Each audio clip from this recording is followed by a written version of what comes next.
1 கொரிந்தியர் 2ஆம் அதிகாரத்தினுடைய 2ஆம் வசனத்திற்கு நாம் திருப்பிக் கொள்ளலாம். 1 கொரிந்தியர் 2ஆம் அதிகாரம் 2ஆம் வசனம்.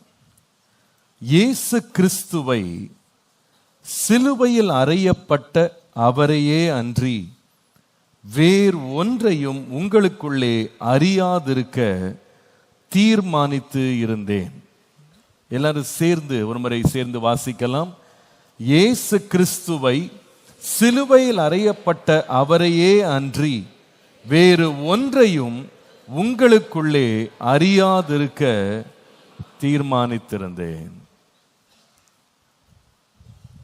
இயேசுவின் சிலுவைக்கு அப்போஸ்தலனாகிய பவுல் மிகுந்த முக்கியத்துவத்தை கொடுத்ததை நாம் பார்க்கிறோம். இயேசு கிறிஸ்துவின் சிலுவை என்று சொல்லும் பொழுது அவருடைய மரணத்தை பற்றி பார்க்கிறோம்.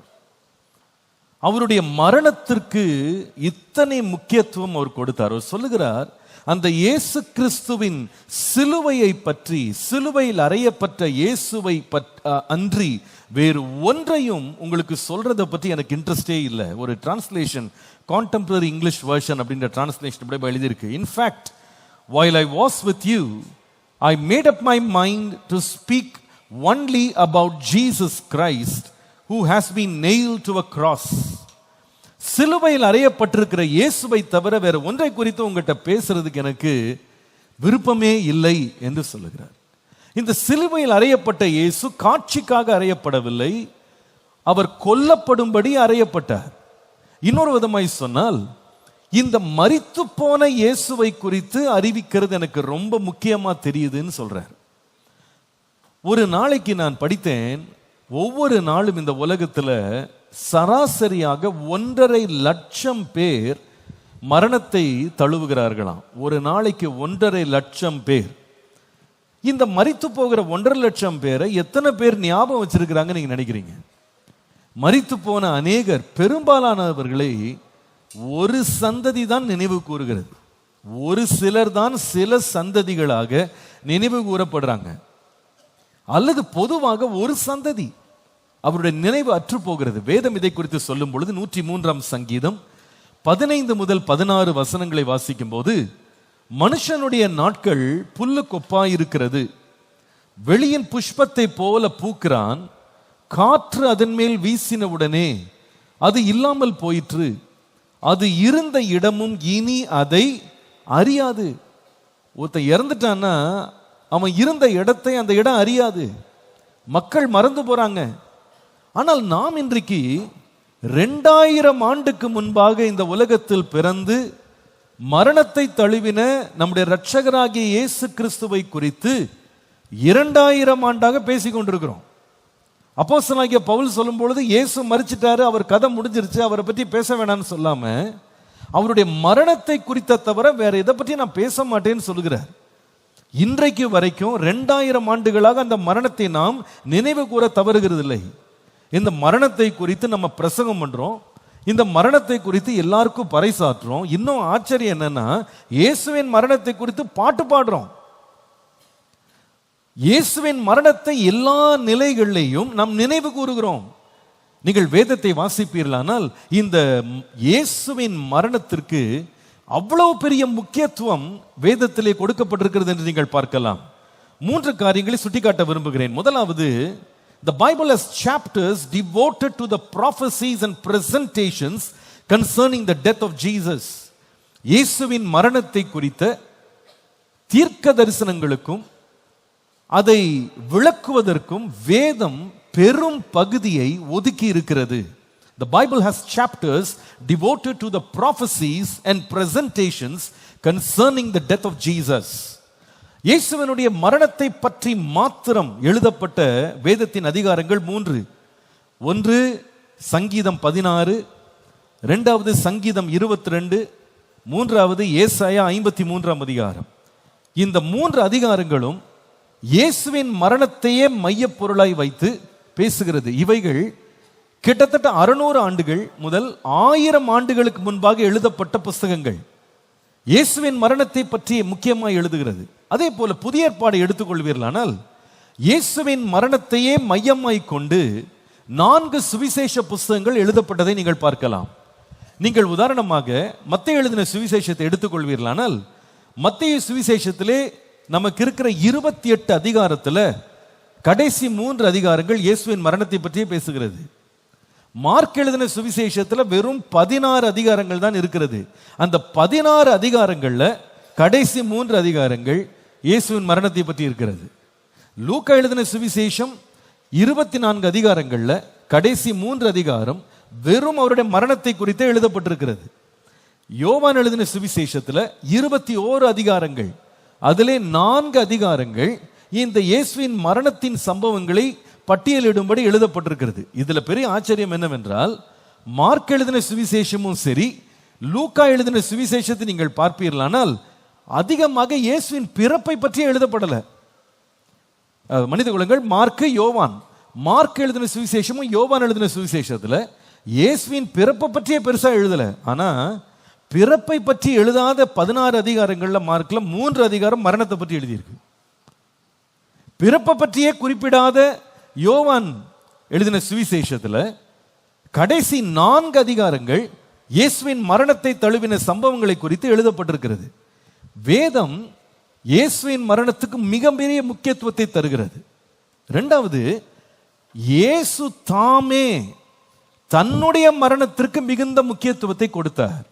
Jesus gave importance to his own death by predicting it multiple times while he was alive. இயேசு தான் பிறந்த விதத்தை பற்றி அதிகமாய் பேசாமல் தன்னுடைய மரணத்தை குறித்தே பல முறை உயிரோடு இருக்கும் போதே அதை குறித்து அடிக்கடி பேசினார். முக்கியமாக 3 முறை பேசினார். அதிலே நேரடியாகவும் பேசினார், சில வேளைகளிலே ஓமானமாகவும் பேசினார். நேரடியாய் பேசின 3 காரியங்களை காண்பிக்கிறேன். மத்தேயு எழுதின சுவிசேஷம் 16 அதிகாரம் 21 வசனம்.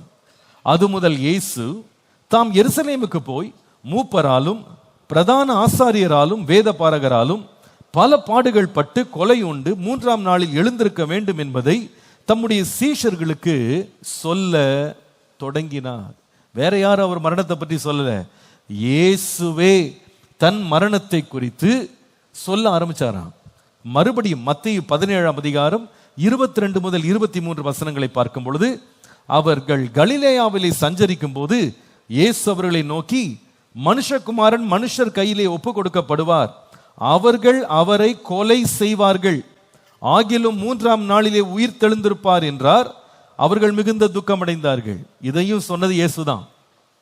இயேசு தன்னுடைய மரணத்தை பற்றி பேசுகிறார். மத்தேயு எழுதின சுவிசேஷம் 20ஆம் அதிகாரம் 17 முதல் 19 நேரடியாக இயேசு தன்னுடைய சொந்த மரணத்தை பற்றி பேசினது. இயேசு எருசலேமுக்கு போகும்போது வழியிலே 12 சீஷரையும் தனியே அழைத்து, இதோ எருசலேமுக்கு போகிறோம், மனுஷகுமாரன் பிரதான ஆசாரியரிடத்திலும் வேத பாரகரிடத்திலும் ஒப்பு கொடுக்கப்படுவார், அவர்கள் அவரை மரண ஆக்கினைக்குள்ளாக தீர்த்து அவரை பரிகாசம் பண்ணவும் வாரினால் அடிக்கவும் சிலுவையினால் அறையவும் புறஜாதியாரிடத்திலும் ஒப்பு கொடுப்பார்கள், ஆகிலும் 3ஆம் நாளிலே அவர் உயிரோடு எழுந்திருப்பார்.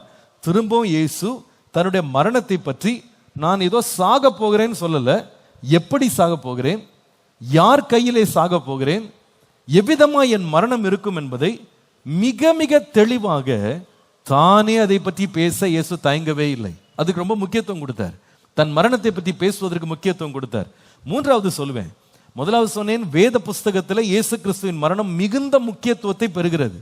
2வது, இயேசு தன்னுடைய சொந்த பிரசங்கங்கள் வாயிலாக, தன்னுடைய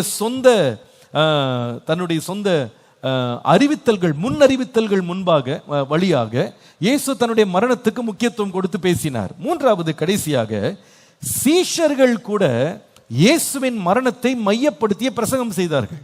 The disciples continued to preach about the death of Jesus as their main theme. அவர்களுடைய பிரசங்கத்தின் மைய பொருளாக இயேசுவின் மரணத்தை குறித்தே அவர்கள் பிரசங்கம் பண்ணினார்கள். அதை தான் நாம் இப்பொழுது வாசித்த வசனம், 1 கொரிந்தியர் 2ஆம் அதிகாரம் 2ஆம் வசனம். இயேசு கிறிஸ்துவை சிலுவையில் அறையப்பட்ட அவரே அன்றி வேறு ஒன்றையும் உங்களுக்குள்ளே அறியாதிருக்க தீர்மானித்திருந்தேன். அப்போஸ்தலனாகிய பேதுருவை எடுத்துக்கொள், இதை சொன்னது அப்போஸ்தலனாகிய பவுல். பேதுருவை எடுத்துக்கொள்வீர்களானால் முதல் பிரசங்கம் செய்கிறார் பெந்தேகோஸ்தே நாள் அன்றைக்கு. முதல் பிரசங்கத்தில் இயேசுவின் பிறப்பை பற்றி அதிகமாய் பேசாமல் இயேசுவின் மரணத்தை குறித்தே அதிகமாய் பேசினார். இந்த மரணம் என்பது மிக மிக மிக முக்கியம் வாய்ந்தது. நீங்கள் வேதத்தில் வாசித்து பார்த்தீங்கன்னா இயேசுவின் மரணத்தை ரொம்ப துல்லியமாக வேதம் விவரித்திருக்கிறது. இப்பொழுது நான் உங்களுக்கு ஒரு வீடியோ போட்டு காட்ட போறேன். அதுல ஒரு 10 நிமிஷம் சரித்திர சான்றுகளோடு எப்படி இயேசுவின் மரணம் வேத வசனத்தின்படி அப்படியே நிறைவேறினது என்பதை நாம் கொஞ்ச நேரம் பார்க்க போறோம். இந்த காட்சிகள் நம்முடைய மனதில் பதிய வேண்டியது ரொம்ப முக்கியமான காட்சியை நான் நினைக்கிறேன். ஏனென்றால் வேதம் இயேசு எங்கே பிறந்தார் என்று சொல்லி இருக்கிறது, யாருக்கு பிறந்தார் என்று சொல்லி இருக்கிறது, அவ்வளவுதான். அதெல்லாம் பத்தி கூட்டி கழித்தீங்கன்னா ஒரு 5-6 வசனத்துல முடிச்சிடலாம். ஆனா அவருடைய மரணத்தை பற்றி பேசும்போது ஒவ்வொரு இமியாக எடுத்து ஆரம்பம் முதல் முடிவு வரைக்கும் அவருடைய மரணத்தை விலாவரியாக, இன்னும் சொல்ல போனா மெடிக்கல் டேர்ம்ஸ்ல அதை ஒரு மருத்துவ ரீதியாக கூட எப்படியெல்லாம் இந்த மரணம் அரங்கேறியது என்பதை அவ்வளவு தெள்ளந்தெளிவாக விவரித்து சொல்லி இருக்கிறதை நாம் வேதத்தில் பார்க்கலாம். அதை இன்றைக்கு ஒரு சின்ன ஒரு பிரசன்டேஷனாக உங்களுக்கு நான் கொண்டு வந்து காட்டுறோம். அப்படியே கவனிங்க. இது உங்களுக்கு மிகுந்த பிரயோஜனமாக இருக்கும், இன்ஸ்பைரிங்கா இருக்கும். நாம் இப்பொழுது இதை பார்க்கலாம். இயேசுவின் சிலுவை பாடுகளை தியானித்துக் கொண்டிருக்கிற இந்த நாட்களில் அவர் சிலுவையில் அறையப்பட்டு தம் இரத்தத்தை சிந்தி தன் ஜீவனை கொடுத்த விலையேற பெற்ற அன்பை குறித்து சிறிது நேரம் சிந்திக்க உங்களை அழைக்கிறேன். இயேசு கிறிஸ்துவின் சிலுவை மரணம் பற்றிய செய்தியை நாம் பல முறை கேள்விப்பட்டிருக்கலாம், சில படங்களை கண்டிருக்கலாம், வேத வசனங்களில் வாசித்திருக்கலாம். அவையெல்லாம் சிலுவை மரணம் என்றால் இயேசு சிலுவையில் அறையப்பட்டதையும் கல்லறையில் அடைக்கப்பட்டதையும் பின்பு உயிர் தெழுந்ததையும் தான் நாம் நினைவுக்கு கொண்டு வரும்.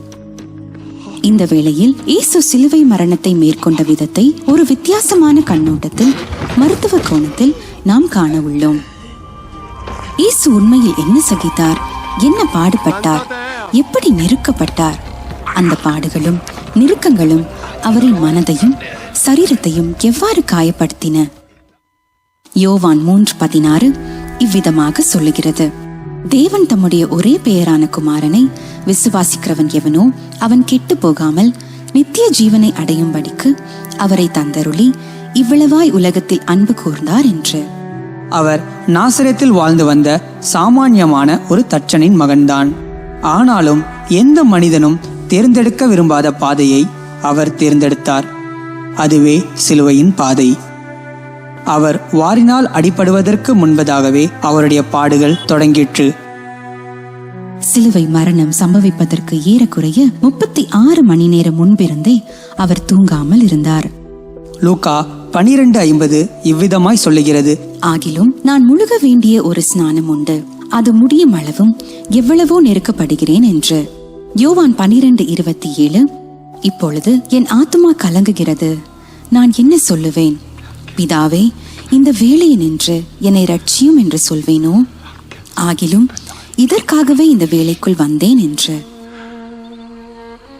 அமைதியான தோட்டத்தில் நிலவொளியில் தேவகுமாரன் சொல்லுண்ணா துயரத்தில் ஆழ்ந்திருந்து வியாகுலப்பட்டு அதிக ஊக்கத்தோடு ஜெபம் பண்ணினார். அவருக்கு வரும் இறப்பை எண்ணி அல்ல, தாம் சுமக்க போகும் பாரத்தை எண்ணி. அவருடைய வேர்வை இரத்தத்தில் பெருந்துளிகளாய் தரையிலே விழுந்தது. இரத்த வேர்வை மிகவும் கடுமையான நெஞ்சையே நொறுக்கும் மன அழுத்தம் ஏற்படும் போது சருமத்தில் உள்ள வியர்வை சுரப்பிகளை சுற்றியுள்ள சிறிய இரத்த நாளங்கள் வெடித்து இரத்தம் வேர்வையோடு கலந்து விடுகிறது. துயரத்தின் பாரத்தை தாங்க முடியாமல் உடலும் உடைந்து விடுகிறது. கசையடி இது கொடூரமான தண்டனை என்பதால் ரோம குடிமக்களுக்கு வழங்கப்படவில்லை. குற்றவாளிகளையும் அடிமைகளையும் மட்டுமே தண்டிப்பதற்கு ஏற்படுத்தப்பட்டது. இந்த தண்டனை வழங்கப்படும் போது அடிக்கப்படும் நபரை நிர்வாணப்படுத்தி முதுகிலிருந்து பாதம் வரை 39 அடிகள் அடிப்பார்கள். இது வெறும் சாட்டை அல்ல, ஒரு தடிமமான மர கைப்பிடியுடன் கூடிய 18 அங்குல நீளமுள்ள பல தோல் கயிர்களால் ஆன கொடினார். ஒவ்வொரு தோல் கயிறும் அடிக்கப்படும் நபரின் எலும்பு வரை துண்டாகவும் தசையை கிழித்தெடுக்கும்படியாகவும் முறுக்கி அமைக்கப்பட்டிருக்கும். இதனால் ஒரு அடி அடிக்கப்படும் போது ஒரு கைச்சீலையில் உள்ள இரும்பு துண்டு ஏற்படுத்தும் காயம் 3/4 அங்குல ஆழமும் 2 அங்குல நீளமும் தசையில் உள்ளே பாயும். அந்த கயிற்றில் உள்ள எலும்பு துண்டு ஏற்படுத்தும் காயம் 2 அங்குல நீளத்தில் தசை துண்டுகளை புடைந்து வெளியே இழுக்கும். அந்த வெட்டு காயத்தை சரி செய்ய வேண்டுமானால் 20 தையல்கள் போடப்பட வேண்டும். ஒரு கொடிநாரில் 9 கயிறுகள் இருக்கும்.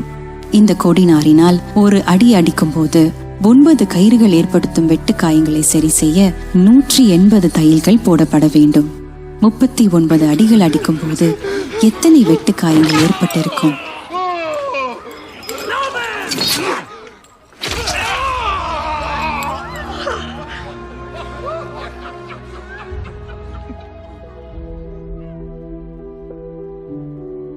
இதை குறித்து சங்கீதம் 129:3 சொல்லுகிறது, உழுகிறவர்கள் என் முதுகின் மேல் உழுது தங்கள் படைசால்களை நீளமாக்கினார்கள் என்று. முள்முடி. இந்த முள்முடி கிரைஸ்ட்ரான் ஜூஜுப் என்ற செடியிலிருந்து செய்யப்பட்டதாக நம்பப்படுகிறது. ஒவ்வொரு முள்ளும் 2 அங்குலம் வரை வளர்ந்திருக்கும். அடியில் 4 மில்லிமீட்டர் தடிமனாகவும் முனையில் மிகவும் கூர்மையுடனும் முடியும். முள்ளுகள் இரட்டையாக வளர்ந்து ஒன்று நேராகவும் மற்றொன்று தீவிரமாக வளைந்ததாகவும் இருக்கும். இந்த நேராகவும் வளைந்து இருக்கும் முள்ளுகளால் ஆன கிரீடத்தை தலையில் குத்தி அடித்தால் அதன் கூர்முனைகளால் தலை முழுவதும் ஆழமான குத்து காயங்கள் ஏற்படும். தாங்க முடியாத வலி முகத்தில் பரவி வேதனையை ஏற்படுத்தும். ஏசாயா 52:14 மனுஷனை பார்க்கிலும் அவருடைய முக பார்வையும் மனுபுத்திரரை பார்க்கிலும் அவருடைய ரூபமும் இவ்வளவு அந்த கேடு அடைந்தபடியினாலே அவரை கண்டு அநேகர் பிரமிப்படைந்தார்கள் என்று. சிலுவை மரத்துண்டு. ஏறக்குறைய 50 கிலோ எடையுள்ள கரடு முரடான பூச்சி இல்லாத வெட்டப்பட்ட மரத்துண்டை இயேசுவுடைய வாரினால் அடிக்கப்பட்ட முதுகில் கட்டி நிர்வாண கோலமாக நகரத்தின் வழியை எடுத்து செல்ல வைத்தார்கள்.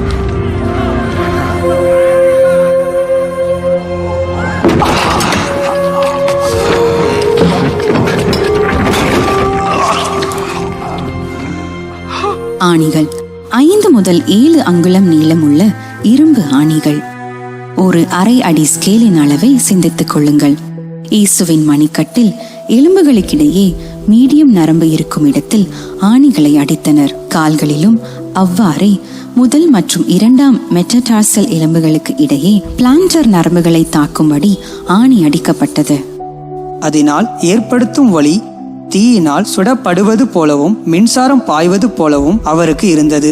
ஒவ்வொரு அசைவும் வேதனையை தூண்டுவது போல் இருந்தது. சிலுவையின் மேல்.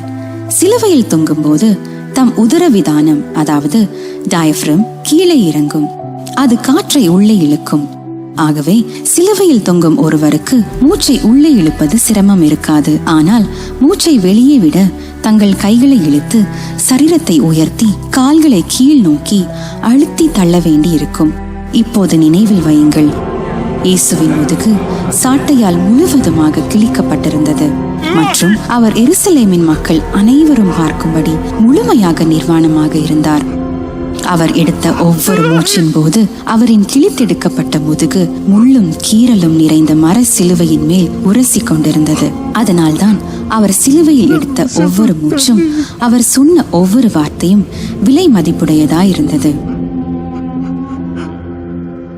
இவ்வாறு சிலுவையில் தொங்கிய நபர்கள் 4 முதல் 6 நாட்கள் வரை உயிரோடு இருந்ததாக வரலாற்று பதிவுகள் கூறுகின்றன. நகரத்தின் வாசலுக்கு புறம்பே இருக்கும் அந்த சிலுவையில் முழுமையாக நிர்வாணமாக படுகாயத்துடன் பறவைகள் அவரை தின்னும்படியாக அவரை தொங்கவிடப்பட்டிருப்பதை நினைத்து பாருங்கள். சிலுவை தண்டனை ஒருவரை கொல்லும் நோக்கில் உருவாக்கப்படவில்லை. ஒருவரை உடல் மற்றும் மனதளவில் வேதனைப்படுத்தி முடிவாக அவரின் கால்களை முறிக்கும் வரை அதிகபட்சமான வலியை உண்டாக்கவே உருவாக்கப்பட்டது. ஈட்டியை தொடுத்து சிலுவையில் தொங்கும் ஒருவரின் காலின் எலும்புகளை முறிப்பதை க்ரூசி ஃப்ராக்சர் என்பதாகும். அதனால் அந்த நபர் தன்னை மேலே தள்ளி மூச்சை வெளியே விட முடியாது. இறுதியில் அந்த நபர் மூச்சு திணறலில் இறந்து விடுவார். அதே போல்தான் 2 கள்ளர்களும் இறந்தனர். ஆனால் இயேசுவின் விஷயத்தில் வேதாகமம் கூறுவது போல அவருடைய எலும்புகள் ஒன்று முறிக்கப்படவில்லை. அவர் ஏற்கனவே மரணித்திருந்தார். இது ஒரு வழக்கமான சிலுவை மரணம் அல்ல. இயேசு ஒரு இளமையான ஆரோக்கியமான நபர் என்பதால் 6 மணி நேரத்திற்குள்ளேயே அவர் மரணித்திருக்க வாய்ப்பில்லை. அவரோடு அறையப்பட்ட 2 கள்ளர்களும் அப்போது வரை உயிருடன் தான் இருந்தனர். இயேசு அதிக அளவில் இரத்தத்தை இழந்திருந்தாலும் மரணத்தின் நேரத்தில் கூட அவர் சொன்ன ஒவ்வொரு வார்த்தையும் தெளிவாகவும் அர்த்தமுள்ளதாகவும் இருந்தன. வேதம் சொல்லுகிறது, போர் சேவகரில் ஒருவன் ஈட்டினாலே அவருடைய விலாவிலே குத்தினான், அவருடைய விலாவிலிருந்து இரத்தமும் தண்ணீரும் புறப்பட்டது என்று. ஒரு மனிதனின் இரத்தத்தை ஒரு கண்ணாடி பாத்திரத்தில் எடுத்து 20 முதல் 30 நிமிடங்களில் வெளியே வைத்தால் ஈர்ப்பு விசை காரணமாக சிவப்பு இரத்த அணுக்கள் கீழே தங்கி பிளாஸ்மா மேலே நிற்கும். இதுவே மரணத்திற்கு பிந்தைய இரத்த உறைதல். இதைதான் ஹைபோஸ்டாசிஸ் அல்லது லைவர் மார்டிஸ் என்பர். இதிலிருந்து நாம் இயேசு ஈட்டியால் குத்தப்படுவதற்கு ஏறக்குறைய 20 முதல் 30 நிமிடங்களுக்கு முன்பே மரித்திருந்தார் என்பதை அறிந்து கொள்ளலாம். வேதம் நமக்கு இயேசுவின் சிலுவை மரணத்தை குறித்து கொடுக்கும் விவரங்கள் மிகவும் துல்லியமான சில முக்கியமான மருத்துவ ஆதாரங்களை வெளிப்படுத்துகின்றன. இயேசுவின் மரணம் மற்ற எல்லா சிலுவை மரணங்களைப் போல் இருக்கவில்லை. அவருடைய எலும்புகள் முறிக்கப்படவில்லை. அவர் இரத்த இழப்பினால் ஏற்படும் அதிர்ச்சி அல்லது மூச்சு திணறலினால் இறக்கவில்லை. அவர் இருதய வெடிப்பினாலும் இறக்கவில்லை. அவர் விலாவில் குத்தப்பட்டதினாலும் இறக்கவில்லை. அப்படியானால் இயேசுவின் உயிரை எடுத்தது என்ன? எந்த மனிதனும் இல்லை, சிலுவையும் இல்லை, ஆணியும் இல்லை, ஈட்டியும் இல்லை. இயேசு ஒரு மனிதரும் செய்ய முடியாததை செய்தார். அவர் தம்முடைய உயிரை தானாகவே கொடுத்தார்.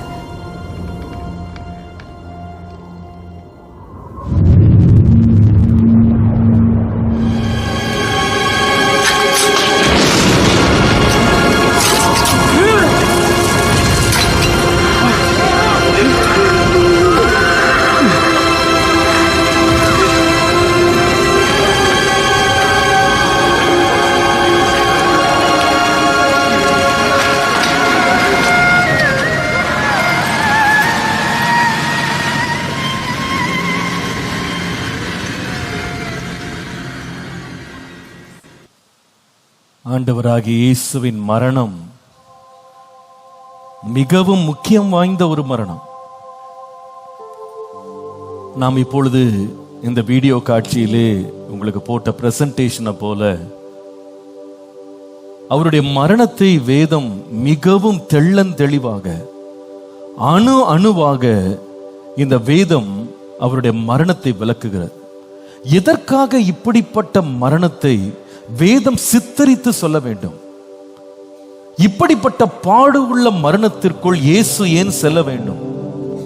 அதற்கான ஒரு முக்கியமான காரணத்தை இன்றைக்கு நான் ஒரு சில நிமிடங்கள்ல பேசி ஜெபிக்க விரும்புகிறேன். 1 கொரிந்தியர் 15ஆம் அதிகாரம் 3ஆம் வசனத்தை பாருங்கள். நான் அடைந்ததும் உங்களுக்கு பிரதானமாக ஒப்புவித்ததும் என்னவென்றால், கிறிஸ்துவானவர் வேத வாக்கியங்களின்படி நமது பாவங்களுக்காக மரித்து அடக்கம் பண்ணப்பட்டு வேத வாக்கியங்களின்படி 3ஆம் நாளில் உயிர்த்தெழுந்து கேபாவுக்கும் பின்பு 12 தரிசனமானார். 3வது வசனத்தை முக்கியப்படுத்துகிறேன். நான் அடைந்ததும் உங்களுக்கு பிரதானமாக ஒப்புவித்ததும் என்னவென்றால், கிறிஸ்துவானவர் வேத வாக்கியங்களின்படி நமது பாவங்களுக்காக மரித்தார். எல்லாரும் சொல்லுங்க, யாருடைய பாவங்களுக்காக? ஆமென். இயேசுவின் மரணத்திற்கு முக்கிய காரணம் என்ன என்றால், நம்முடைய பாவங்களை இயேசு கையாளும்படியாக, அதற்கு முடிவு கட்டும்படியாக இயேசு சிலுவையிலே மரித்தார். அவர் செய்த குற்றத்திற்காக அல்ல, அவர் செய்த பாவத்திற்காக அல்ல, நமது பாவங்களுக்காக மரித்தார். எல்லாரும் சொல்லுங்க, யார் பாவத்திற்காக? கரத்தை எப்படி நெஞ்சு மேல வச்சு சொல்லுங்க, என்னுடைய பாவத்திற்காக. சொல்லுங்க, கண்களை மூடி சொல்லுங்க, என்னுடைய பாவத்திற்காக இயேசு மரித்தார். நம்முடைய பாவங்களுக்காக, நம் ஒவ்வொருவருடைய பாவத்திற்காக இயேசு மரித்தார். உண்மையில் சொல்ல போனால் இந்த உலகத்திற்கு இயேசு வந்ததே நம்முடைய பாவத்திற்கு முடிவு கட்டதான். யோவான் 3:16 சொல்லுகிறது, தேவன் தம்முடைய ஒரே பேரான குமாரனை விசுவாசிக்கிறவன் எவனோ அவன் கெட்டு போகாமல் நித்திய ஜீவனை அடையும்படிக்கு அவரை தந்தருளி இவ்வளவாய் உலகத்தில் அன்பு கூர்ந்தார். என்னுடைய பாவத்திற்காக, என்னுடைய பாவத்திலிருந்து எனக்கு விடுதலை கொடுக்கும்படி, என்னை மீட்டெடுக்கும்படி இயேசு மரித்தார். இன்றைக்கு என்னுடைய செய்தியின் தலைப்பே இந்த உலகின் மிக முக்கியமான மரணம், the most significant death in the world. இந்த உலகத்திலேயே மிக முக்கியமான மரணம் இயேசுவின் மரணம். ஒவ்வொரு நாளும் 1.5 லட்சம் பேர் மரிக்கலாம். ஆனால் இந்த உலகத்தில் மனிதனுடைய பாவத்திற்காக மரித்த ஒரே ஒருவர் உண்டானால் அது இயேசு மாத்திரமே. என்னை நினைத்து என்னை மீட்க இயேசு மரித்தார். அவருடைய மரணத்தினால் நம்முடைய பாவத்திற்கு நடந்த காரியம் என்ன? இயேசுவின் மரணத்தினால் என்னுடைய வாழ்க்கைக்கு நடந்தது என்ன? 3 நன்மைகளை அவருடைய மரணம் நமக்கு கொண்டு வருகிறதாக வேதம் சொல்கிறது. முதலாவது, ஏசாயா 53ஆம் அதிகாரம் 5 முதல் 6 வசனங்களை வாசிக்கும் போது, நம்முடைய மீறுதல்களின் நிமித்தம் அவர் காயப்பட்டார், நம்முடைய அக்கிரமங்களின் நிமித்தம் அவர் நொறுக்கப்பட்டார், நமக்கு சமாதானத்தை உண்டு பண்ணும் ஆக்கினை அவர் மேல் வந்தது, அவருடைய தழும்புகளால் குணமாகிறோம்.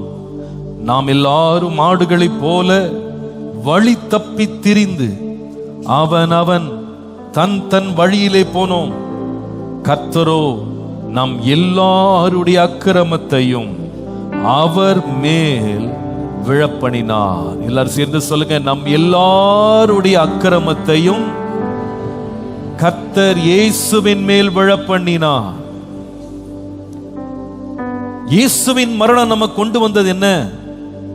The death of Christ released us from the wages of sin. இயேசு கிறிஸ்துவின் மரணம் நம்முடைய பாவத்திற்கு வரும் அனைத்து தண்டனைகளையும் தன்மேல் ஏற்றுக்கொள்ள உதவியது. வேதம் சொல்லுகிறது, பாவத்தின் சம்பளம் மரணம், பாவம் செய்கிற ஆத்துமா சாகும். ஆதியிலே ஆதாம் ஏவாளை தேவன் சிருஷ்டித்து தோட்டத்திலே வைத்தபோது அவர்களுக்கு ஒரே ஒரு கற்பனையை கொடுத்தார். நன்மை தீமை அறியத்தக்க கனி விருட்சத்தின் கனியை புசிக்க கூடாது, புசித்தால் புசிக்கிற நாளிலே நீ சாகவே சாவாய். அப்போ பாவம் நமக்குள்ள என்ன கொண்டு வருதுன்னு கேட்டா மரண ஆக்கினையை கொண்டு வருகிறது. நம்ம எல்லாரையும் அழிக்கணும் கெடுக்கணும்ன்றது பிசாசனுடைய திட்டம். இயேசு சொன்னார், பிசாசானவன் எதற்காக வருகிறான் என்றால் திருடனை போல கொல்லவும் அழிக்கவும் திருடவுமே வருகிறான். அவனுடைய அஜெண்டா என்னன்னா நம்மளை கொல்லணும். அதற்கு ஒரே வழி என்னன்னு கேட்டா பாவம் செய்ய வைக்கணும். நாம பாவம் செய்ய சம்மதிச்சுட்டா போதும், நாம நேரா எந்த பாதைக்கு போயிடுவோம்?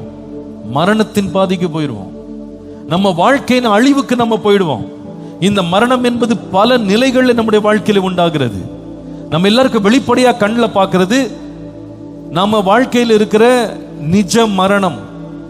நம்ம எல்லாரும் பிறந்த நாள் அப்படின்னு கொண்டாடுறது எவ்வளவு நிச்சயமோ அதே போல நம்ம எல்லாருக்கும் ஒரு மரண நாள் இருக்கிறது. இதிலிருந்து உலகத்துல எந்த மனிதனும் தப்பிக்கவே முடியாது. மரணத்தை பிறந்த ஒவ்வொருவனும் ருசி பார்த்தே ஆக வேண்டும். இந்த மரணத்தை நாம கண்கூடாக பார்க்கிறோம். பாவம் ஒரு மனிதனுக்கு மரணத்தை கொண்டு வந்தது. ஆனால் ஒரிஜினலா ஆண்டவர் மனிதனை உண்டாக்கும் போது ஆதியாகமத்திலே வாசிக்கிறோம், அவன் என்றென்றும் வாழ்வதற்கு தான் திட்டமிட்டார். அந்த என்றென்றும் வாழ்வதற்கான ஜீவ விருட்ச கனியை தோட்டத்திலே ஆயத்தம் பண்ணி வைத்திருந்தார். ஆனால் பாவத்தினாலே மரணம் இந்த பூமிக்குள்ளே வந்தது. அதனாலதான் ரோமர்ல வாசிக்கிறோம், ஒரு மனிதனுடைய கீழ்ப்படியாமையினாலே மரணம் இந்த பூமிக்குள் பிரவேசித்தது. இந்த மரணத்தை நமக்குள்ளே ஒவ்வொரு நாளும் உண்டாக்க பிசாசு முயற்சி செய்கிறான். ஆம், நாம் எல்லாருமே ஆதாமினுடைய பாவத்தினால் உண்டான மரணத்தை இன்றைக்கு வரைக்கும் ருசி பார்க்கிறோம். கவனிங்க, இதுல மாத்திரம் மரணம் இல்லை, நம்ம எல்லாருமே பல நிலைகள்ல மரணத்தை அனுபவிக்கிறோம். எதுல மரணத்தை அனுபவிக்கிறோம் என்று கேட்டா, இன்னைக்கு அநேகருடைய வாழ்க்கையில இந்த பாவம் உள்ள நுழையும் போது அவருடைய மனசாட்சி மரித்து போகிறது, மனிதாபியம் மரித்து போகிறது, அன்பு தணிந்து போகிறது, இரக்கம் தணிந்து போகிறது. அவருடைய வாழ்க்கையிலே குடும்ப வாழ்க்கையில இணைகிறாங்க. ஆனா பாவம் உள்ள வரும்போது குடும்பம் சிதைந்து போகிறது, குடும்ப உறவு மரித்து போகிறது, அது சின்னாபின்னமாகிறது. இதை ஒவ்வொரு நாள் நம்ம பேப்பர்ல படிக்கிறோம். பாவம் எங்கே நுழைகிறதோ அங்கே ஒரு பெரிய மரணத்தையும் கேடையும் பெரிய ஒரு நஷ்டத்தையும் ஒரு இழப்பையும் அந்த இடத்துல கொண்டு வராமல் போகவே போகாது. இன்னைக்கு சில பேருடைய லைஃபை நீங்க பாப்பீங்களான்னா, அவங்க வாழ்க்கையில் இந்த பாவத்திற்கு இடம் கொடுக்கும் போது அவருடைய பொருளாதாரம் கூட உடைந்து போகிறது. நல்லா சம்பாதிச்சுட்டு இருந்தவங்க பிச்சைக்காரர்களாக மாறுகிறார்கள், தரித்திரர்களாக மாறுகிறார்கள், சொத்துக்களை இழக்கிறவர்களாக மாறுறாங்க. பாவம் ஒரு மனிதனை வாழ விடாது, அவனை மரணத்திற்கு நேராக தான் கொண்டு போகும். ஆவிக்குரிய வாழ்க்கையிலே மரணத்தை கொண்டு வந்து விடும். நம்முடைய வாழ்க்கையிலே மனதளவிலே மரணம், நம்முடைய சரீரத்திலே மரணம், நம்முடைய குடும்ப உறவிலே மரணம், நம்முடைய குணங்களிலே மரணம், மனசாட்சியிலே மரணம், எல்லா இடங்களிலேயும் வாழ விடாமல் தடுக்கிறது தான் பாவம். இருந்தால் பாவத்திலே ஈடுபடுகிறவன், பாவத்தை செய்கிறவன் சம்பளமாகிய மரணத்தை பெற்றுதான் ஆக வேண்டும். ஆனால் இயேசு மரித்ததினால் நடந்தது என்ன தெரியுமா? நாம் செய்த பாவத்திற்கு நாம் பெற வேண்டிய சம்பளத்தை இயேசு தன்மேல் ஏற்றுக்கொண்டார். அதனாலதான் அந்த வசனம் சொல்லுகிறது, நம்முடைய மீறுதல்களின் நிமித்தம் அவர் காயப்பட்டார், நம்முடைய அக்கிரமங்களின் நிமித்தம் அவர் நொறுக்கப்பட்டார். நாம் எல்லாரும் 6ஆம் வசனத்திலே வழி தப்பி திரிந்து அவன் தன் வழியிலே போனோம், கர்த்தரோ நம் எல்லாருடைய அக்கிரமத்தை அவர் மேல் விழப்பண்ணினார். இயேசு இந்த உலகத்தின் பாவத்தை சுமந்து தீர்க்கிற தேவாட்டுக்குட்டி என்று அறியப்பட்டார். அந்த பாவத்தை அவர் சுமந்ததினாலே அந்த பாவத்தை சுமந்த எவனும் பெற வேண்டிய மரண தண்டனையை இயேசு நமக்காக சுமந்தார். நமக்காக இயேசு மரித்தார் என்று சொல்லும் பொழுது எதற்காக மரித்தார்? நம்மேலே இருக்கும் மரண தண்டனையிலிருந்து நம்மை விடுவித்து அவரை விசுவாசிக்கிறவர்களுக்கு நித்திய ஜீவனை கொடுக்கும்படியாக இயேசு நமக்காக மரித்தார். அவரை விசுவாசிக்கிறவர்களுக்கு, அவரை ஏற்றுக்கொள்கிறவர்களுக்கு பாவத்தினால் உண்டாகும் நித்திய மரணத்திலிருந்து ஆண்டவர் விடுதலையை தந்து நித்திய வாழ்வை தருகிறார். இன்றைக்கு அவருடைய மரணத்தின் மேல் நீ விசுவாசம் வைத்து அவருடைய சிலுவையிலே அவர் பட்ட பாடுகளை நீ ஏற்றுக்கொள்ளுவாயானால், உன் பாவத்தை இயேசு மன்னிக்க வல்லவர், பாவத்தை இயேசு சுமக்க வல்லவர் என்று நீ விசுவாசிப்பாயானால், பாவங்களை மன்னித்து பாவத்திலிருந்து விடுதலையை தந்து இன்னைக்கு நித்திய வாழ்வை கொடுக்க இயேசு உண்மை உள்ளவராய் இருக்கிறார். உன்னுடைய பாவம் எவ்வளவு சிவப்பாக இருக்கலாம், உன்னுடைய பாவம் எவ்வளவு கொடுமையாக இருக்கலாம், அவர் மன்னிக்க முடியாத ஒரு பாவம் ஒன்றுமே இந்த உலகத்தில் இல்லை. நம்முடைய எல்லா அக்கிரமங்களை இயேசு சுமந்து கொண்டார். நம்முடைய அக்கிரமங்களுக்காக அவர் நொறுக்கப்பட்டார், காயப்பட்டார், மரண தண்டனையை தன்மேல் சுமந்தார். அவரை ஏற்றுக்கொள்ளும் போது அவர் என்னையும் தன்னுடைய பிள்ளையாய் மாற்றி நித்திய வாழ்வை தர உண்மை உள்ளவராய் இருக்கிறார். அந்த மரண தண்டனை என்னை விட்டு நீக்கி நித்திய ஜீவனை கொடுக்க வல்லவராய் இருக்கிறார். ஒவ்வொரு நாளும் ஒவ்வொரு மனிதனும் இதில் போராடுகிறான். ஒவ்வொரு நாளும் எப்படியா நம்மை அழிக்க வேண்டும் என்று பிசாசு போரிடும் போது நமக்காக பாடுபட்டு இயேசு மரித்து ஜீவனை தந்தது அவருடைய பெரிய தயவு. ஹல்லேலூயா. இரண்டாவது, இயேசுவின் மரணம் நமக்கு கொண்டு வந்தது என்ன? ரோமருக்கு எழுதின நிருபம், மன்னித்துக் கொள்ளுங்கள், ஏசாயா 53ஆம் அதிகாரம் 10ஆம் வசனத்தை பாருங்கள். ஏசாயா 53:10. கர்த்தரோ அவரை நொறுக்க சித்தமாகி அவரை பாடுகளுக்குட்படுத்தினார். அவருடைய ஆத்துமா தன்னை குற்ற நிவாரண பலியாக ஒப்பு கொடுக்கும் போது அவர் தமது சந்ததியை கண்டு நீடித்த நாளாய் இருப்பார். அவர் தமது சந்ததியை கண்டு நீடித்த நாளாயிருப்பார். First I said the death of Christ released us from the wages of sin. இயேசுவின் மரணம் பாவத்தினால் உண்டாகும் சம்பளமாகிய மரணத்திலிருந்து, நித்திய மரணத்திலிருந்து நம்மை விடுவித்து ரட்சித்து நித்திய வாழ்வை தருகிறது. இரண்டாவது, இயேசுவின் மரணம் நம்முடைய வாழ்க்கையிலே தேவனோடு நித்திய உறவை ஏற்படுத்துகிறது. The death of Christ births an eternal relationship with God. இயேசு கிறிஸ்துவின் மரணத்தின் வாயிலாக தேவனோடு நித்திய உறவை பெறுவதற்கு இயேசுவின் மரணம் அவசியப்படுகிறது. ஆம், தேவனையும் மனிதனையும் பிரிக்கிறது பாவம். அவர் பாவத்தை பார்க்க மாட்டாத சுத்த கண்ணன். அவர் பரிசுத்தர் பரிசுத்தர் பரிசுத்தர் என்று ஆராதிக்கப்படுகிறவர். பரிசுத்தம் இல்லாமல் ஒருவனும் தேவனை தரிசிக்க முடியாது. பாவம் செய்கிற மனிதன் தேவனுடைய சமூகத்தில் பிரவேசிக்க முடியாதபடி தேவனுக்கும் மனிதனுக்கும் பெரிய பிளவு இருக்கிறது. நம்முடைய பணத்தை வைத்து கடவுளை நம் பக்கம் திருப்ப முடியாது. நம்முடைய தான தர்மங்களை வைத்து அவரை நாம் திருப்ப முடியாது. நம்முடைய காணிக்கைகளை வைத்து கடவுளை நம் பக்கம் திருப்ப முடியாது. தேவனை நம்மை பிரிக்கிறது நம்முடைய பாவமே. அவரை நெருங்க முடியாதபடி பாவம் நம்மை பிரிக்கிறது. ஆனால் இயேசுவின் சிலுவை என்ன செய்தது தெரியுமா? தேவனுக்கும் மனிதனுக்கும் பாவத்தினால் முறிந்து போன உறவை இயேசு தன்னுடைய சிலுவையினாலே தேவன் நமக்கு மீட்டெடுத்து கொடுத்தார். இயேசு கிறிஸ்து மூலமாய் தேவனிடத்தில் நாம் சமாதானம் பெற்றிருக்கிறோம் என்று ரோமருக்கு எழுதின நிருபம் 5ஆம் அதிகாரம் 1ஆம் வசனத்திலே வாசிக்கிறோம். இயேசு கிறிஸ்து மூலமாய் தேவனிடத்தில் சமாதானம் பெற்றிருக்கிறோம்.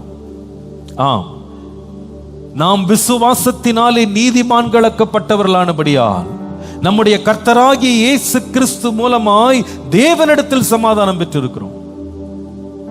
தேவனை நம்முடைய எந்த ஒரு காரியத்தையும் கொண்டு வந்து ஆண்டவரிடத்தில் சமாதானம் பேச முடியாது.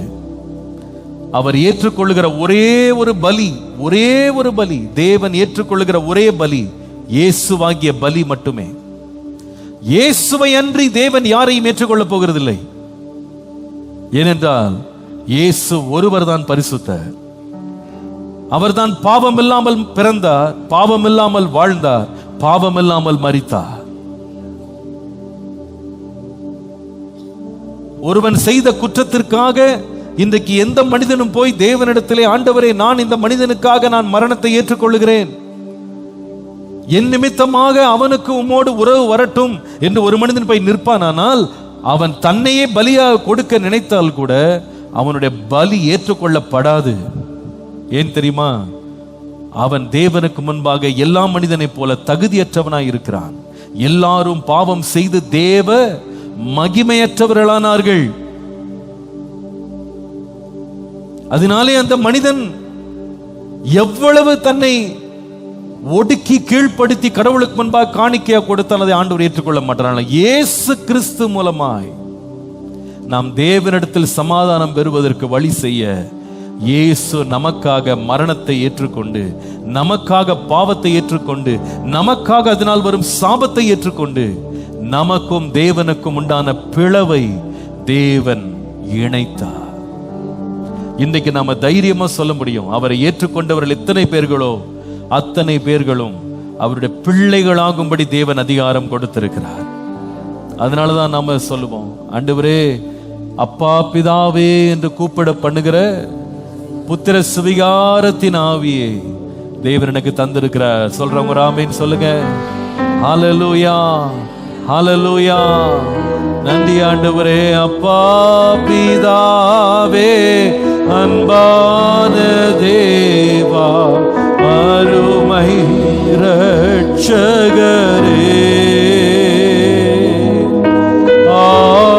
ஆவியானவரே, எங்கள் அப்பா பிதாவே, அன்பான தேவா, இரட்சகரே,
இவ்வளவு கோரமான மரணத்திற்குள் இயேசு செல்வதற்கு காரணம் என்ன?